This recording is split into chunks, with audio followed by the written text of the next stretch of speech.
Nossa primeira aula sobre diagnóstico foi sobre a esquizofrenia. E nós vimos sobre a questão da presença de sintomas negativos, né? Quando a pessoa, ela deixa de se interessar porque antes ela se interessava, deixa de se organizar no que antes ela se organizava, ela perde o prazer no que antes ela tinha prazer e vão diminuindo, então, o envolvimento em atividades como as relações, os compromissos e também a questão do autocuidado. São os chamados sintomas negativos.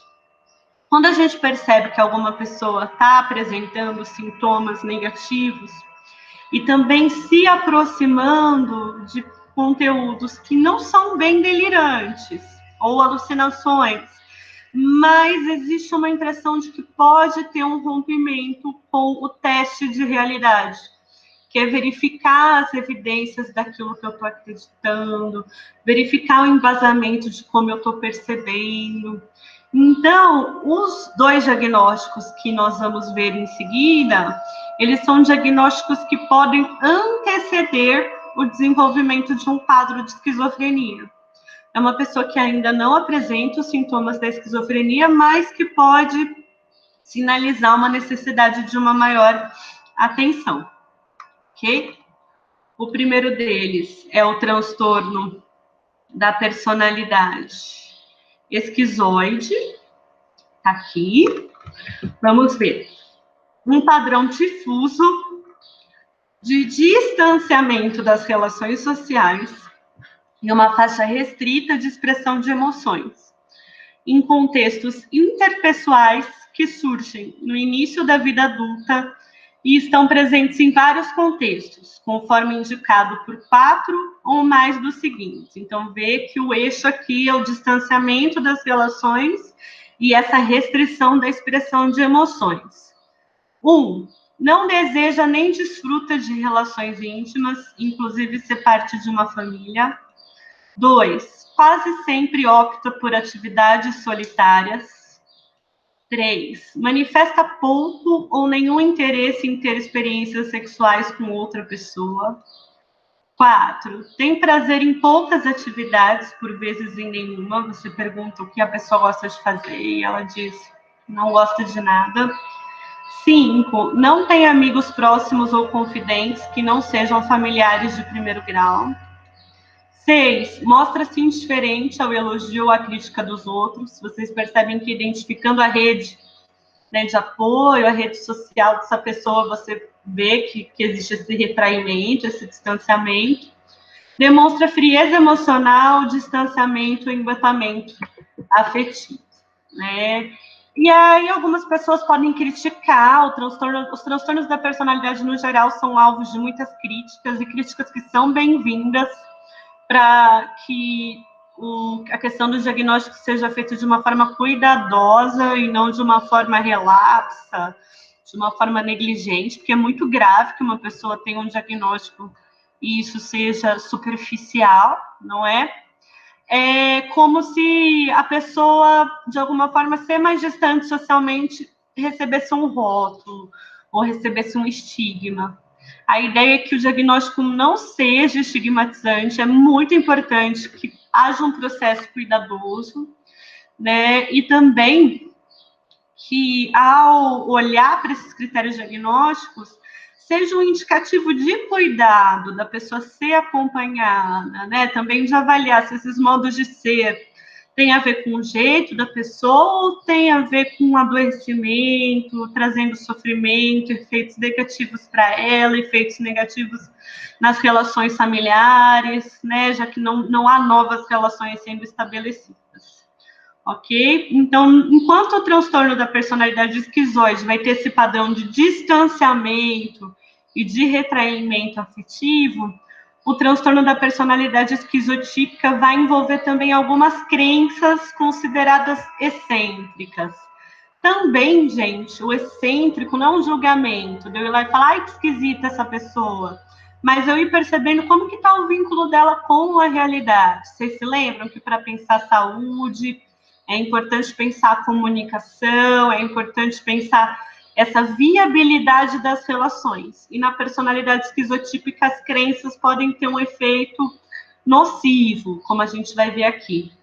Um padrão difuso de déficits sociais e interpessoais, marcado por desconforto agudo e capacidade reduzida para relacionamentos íntimos, além de distorções cognitivas ou perceptivas e comportamento excêntrico, que surge no início da vida adulta e está presente em vários contextos, conforme indicado por 5 ou mais dos seguintes. Então, a questão, né, é pensar nesse distanciamento das relações, mas também nas distorções cognitivas ou perceptivas. O primeiro é ideias de referência. Não são delírios de referência, como nos episódios psicóticos, nos quadros psicóticos, mas ideias de referência, acreditar que as coisas que acontecem se referem a mim. Né? Ah, passou um carro branco, isso significa tal coisa. Passou tal música no rádio, ah, isso tem a ver comigo. Tem tal imagem no outdoor, isso tem a ver comigo. Essas são as ideias de referência. Eu olhar ao meu redor e imaginar que o que eu vejo ao meu redor se refere a mim. Nós vimos como há delírios de referência, né, na esquizofrenia, por exemplo, em que a pessoa imagina que há mensagens ocultas, sinais que se direcionam a ela. Aqui é um conteúdo ideativo, os pensamentos de que os elementos ao redor se referem à pessoa. Crenças estranhas ou pensamento mágico, que influenciam o comportamento e são inconsistentes com as normas subculturais. Superstições, crença em clarividência, telepatia ou sexto sentido. Isso, mesmo que a pessoa faça parte de um grupo que acredite, né, acaba destoando, porque a forma como isso influencia o comportamento dela é inconsistente. Né, eu dei o exemplo anteriormente de uma pessoa acreditar em signos. Muitas pessoas acreditam em signos, mas a pessoa dizer, te acusar, falar, você é uma pessoa ruim porque o seu signo é tal e eu sei disso. Ou então, ah, você vai querer ficar comigo porque o seu signo é tal, seu ascendente é tal. Então, essa questão do pensamento mágico, né? Se eu vestir a cor tal, todo mundo pode ter essa superstição, né? Ah, eu vou vestir branco no ano novo, porque branco vai atrair coisas novas e boas.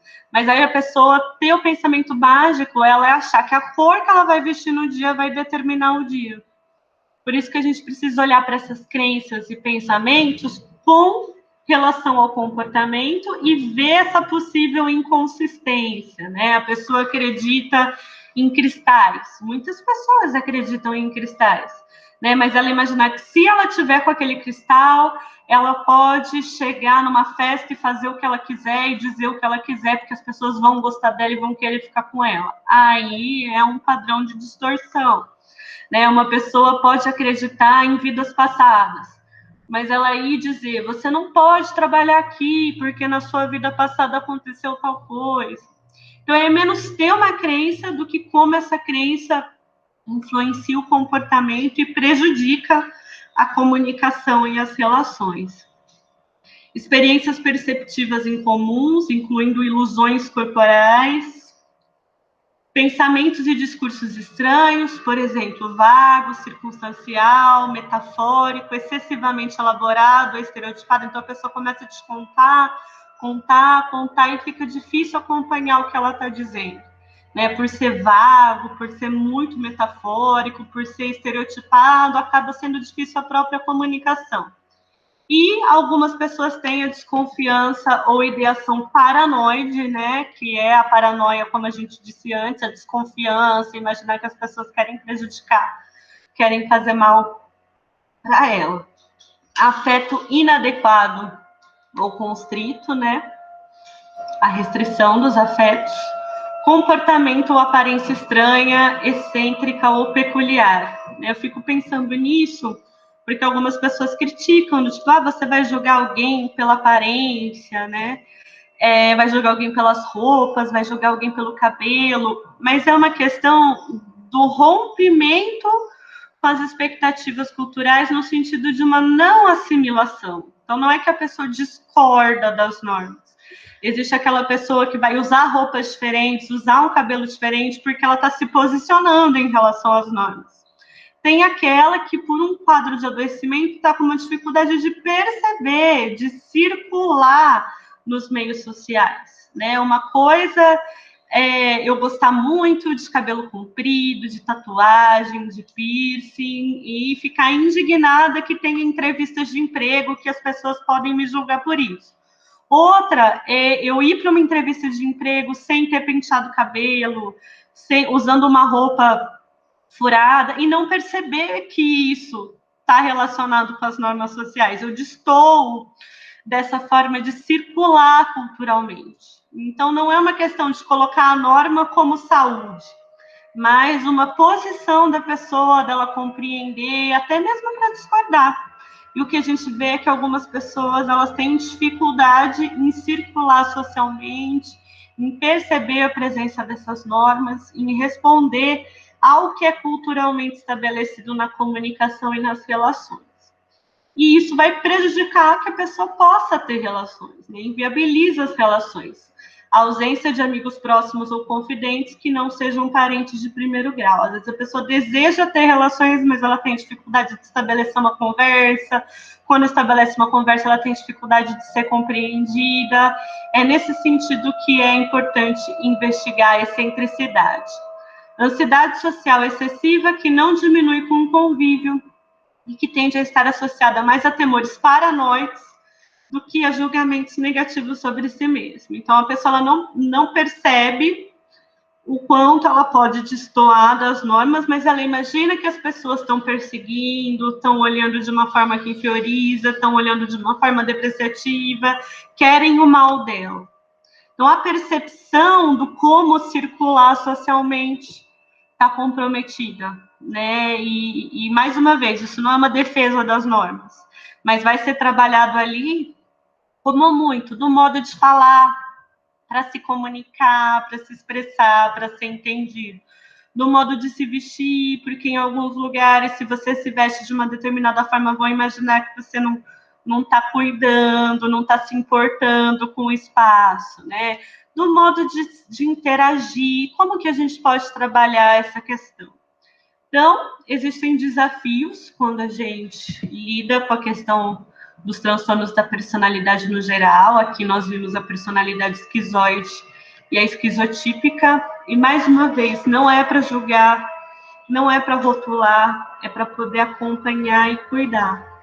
Um campo que nos importa muito é um campo da comunicação, é o campo das relações, que a pessoa possa ter relações saudáveis para ela. A pessoa possa se comunicar e estar presente nessas relações. Ok?